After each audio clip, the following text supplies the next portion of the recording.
My nightmare stepmother burned all of my late mother's belongings, and by doing so put my dad in the hospital. I went nuclear on her. My stepmother and I have never got along, and I'll never forget the night she drunkenly called me, bragging about the fact she just burned all of my late mother's belongings. I burned them. It was all junk anyway. I've always hated how you guys kept her a part of your life. You need to learn to let go. You should look at it as a favor, really. I couldn't muster up words and just hung up. I sat in silence for a minute before receiving a flood of notifications from her. She was sending me pictures upon pictures of ashes, accompanied by laughing emojis. My dad and I were actually on a camping trip when this happened, so I woke him up to tell him. He thought I was joking, but when I showed him proof, he went pale. He stepped outside his tent and started clutching his chest and having a heart attack. I called an airlift. It took 15 minutes for the helicopter to arrive, and we immediately got in. The doctors told me not to get my hopes up, and all this was happening while my stepmother was blowing up my phone demanding I answer her calls. I ignored them, however, and held my father's hand the entire time. He made it to the hospital, and they admitted him to the ICU, where he was hooked up to all these machines. I sat by his bedside, holding his hand, watching his chest rise and fall. The thought of losing him was unbearable. I tried to be strong, but the guilt was overwhelming. I thought if I hadn't told him, he would have been okay. But deep down, I knew that wasn't true. After what felt like an eternity, the doctors managed to stabilize him. They said he was lucky that he'd pulled through, but he was still in a fragile state. Any more stress could be dangerous, even fatal. For the next few days, I barely left my dad's side. Every time I stepped out of the room, I felt anxious. I was terrified that something would happen while I was gone. The doctors kept saying he needed rest, and that stress was the worst thing for him right now.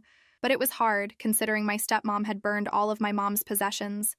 My stepmom was always bitter about my mom and the sweet things that our family said about my mom. Last Thanksgiving, we were all gathered around the dining table. It was the first time my dad had brought his new girlfriend, my soon-to-be stepmom, to a family holiday. Everyone was curious about her. They were eager to meet the woman who had finally brought a smile back to my dad's face after years of grief. I remember sitting next to my dad, my stepmom on his other side, her hand resting in his. She seemed a little nervous, but who wouldn't be meeting the whole family for the first time? My dad kept reassuring her. As we were making plates for the table, the conversation naturally drifted to memories of my mom. It was like that every year. No matter how much time had passed, she was always present in the room with us. Aunt Linda told my stepmom that she was just as beautiful as Mary was. Mary was my mother. My brother sure knows how to pick them, she said with a smile. There was a murmur of agreement around the table, and I saw my stepmom's smile fade for a moment, but she quickly bounced back and nodded politely. As the dinner went on, the stories about my mom started flowing, how she used to make the best pecan pie, how she would always sneak an extra slice to my cousin Jake, and how she had this way of making everyone feel special. My stepmom sat there, smiling and nodding, but I could feel the tension building in her. It was when Uncle Joe started the prayer that the energy in the room really shifted. We all bowed our heads, and Uncle Joe, who always led the blessing, began to speak. Lord, we thank you for this meal and for the family gathered here today. We ask that you bless our food and our time together, and we especially ask that you continue to bless Mary's soul. May she rest in peace, and may she know that she is missed dearly every day. As soon as he mentioned my mom's name, I felt my stepmom shift uncomfortably in her seat. Her hand, still holding mine under the table, suddenly felt tighter. I looked up at her, and though her eyes were closed for prayer, I could see how uncomfortable she felt. It was in that moment I realized she was bitter. Bitter about my mom, about the way we all still talked about her, about the fact that no matter how hard she tried, she would always be competing with a ghost. When the prayer ended, she quickly let go of my hand and reached for her wine glass, taking a long sip as the rest of the family echoed, Amen. My dad, oblivious, just smiled at her and gave her hand another reassuring squeeze, but I saw it. One day at the hospital, my dad woke up, and he was more alert than he had been in days. He looked at me with those tired eyes and said he needed to talk to Stephanie. I was scared for him and of what could happen if we pushed her too far, but my dad was insistent. He wasn't the type to let things slide, and I knew that holding on to this, letting it fester, would only make things worse for him. So, I agreed. We would confront her, but we'd do it together. We waited until my dad was discharged from the hospital. He was still weak. We decided to confront her at home. When we got back to the house, the tension was heavy. My stepmom was sitting in the living room, watching TV like nothing had happened. The sight of her made my blood boil, but I kept it together for my dad's sake. He told her that they needed to talk, and when she noticed my dad was home, she tried to greet him with open arms. He pushed her away, and she looked stunned. She asked what was wrong with him, and he laid it all out. You know damn well what's wrong. You burned all of my wife's things, he said. For a moment, she paused and turned red. She then tried to justify it by blaming my dad for still loving my mom. He told her that he didn't still love her, but she was in no position to burn all of her belongings. Stephanie said if he didn't still love her, then why should it matter? They were just things cluttering up the house. She screamed at him. I could see my father was piping hot, and I motioned for him to sit down. I didn't want to have to take another trip to the hospital, and even though he was still weak, he snatched his arm out of my hand. This was all she had of her mom, and you threw it all away away because you wanted to free up space?" He screamed. She rolled her eyes and said he was being too dramatic. She said he couldn't live in the past forever and that it was time to move on. My dad told her that this wasn't about moving on. It was about respect, and that was when I chimed in. The fact that she didn't seem to be remorseful at all infuriated me. She told both of us that it was her house as well, and that she was the wife now, and if we had a problem with that, then we both could leave. She even said that we should be thanking her for removing all of my mom's belongings from the house. She told me that with that stuff gone,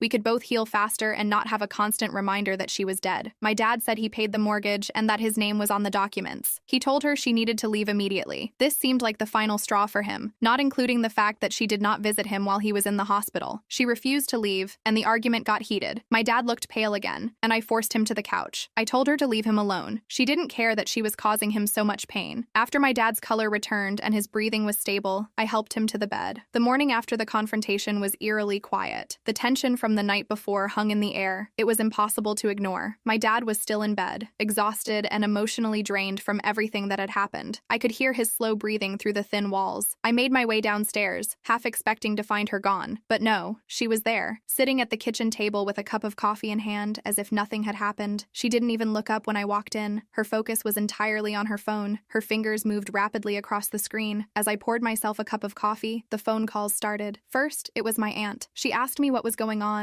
and why my stepmother had called her in the middle of the night, crying about how my dad and I were ganging up on her and treating her like an outsider in her own home. I tried to explain what really happened, but the more I talked, the more I realized that my stepmother had already convinced her otherwise. Then it was my dad's best friend, who called to say he was worried. Stepmom had told him that my dad was losing it, and that he wasn't handling his grief well, and was starting to lash out at her for no reason. She made it sound like we were the ones who had crossed a line and the ones who needed help. It became clear that she was going to fight, and she was going to make sure everyone believed her side of the story. I could see her out of the corner of my eye, still sitting at the kitchen table, smirking as she continued to type away on her phone. I couldn't stand it anymore. I slammed my mug down on the counter. The sound echoed through the kitchen like a gunshot. "What the hell are you doing?" I yelled at her. She finally looked up and said she was making sure people knew the truth. She said me and my dad were clearly not in the right state of mind to handle this, so she's taking care of it. I laughed. She was serious. I told her that she was lying to everyone and I knew about it. She was the one painting us as bad guys. She claimed she was just protecting herself and said that people deserved to know what was really going on in our house. She went on this whole rant about how she had never been welcomed in our home and that she was treated as a placeholder by my dad and I ever since my mom died. I told her that this was my dad's home and said she was bitter since she wasn't half as good a woman as my mom was. I said she needed to get out or I would call the police. She stood up slowly, her eyes never leaving mine, and said, "We'll see about that." And with that, she brushed past me, leaving me standing there. As the door closed behind her, I realized that this was far from over. Stepmom was going to fight dirty, and if we didn't find a way to stop her, she was going to take everything from us. After all the calls from family and friends,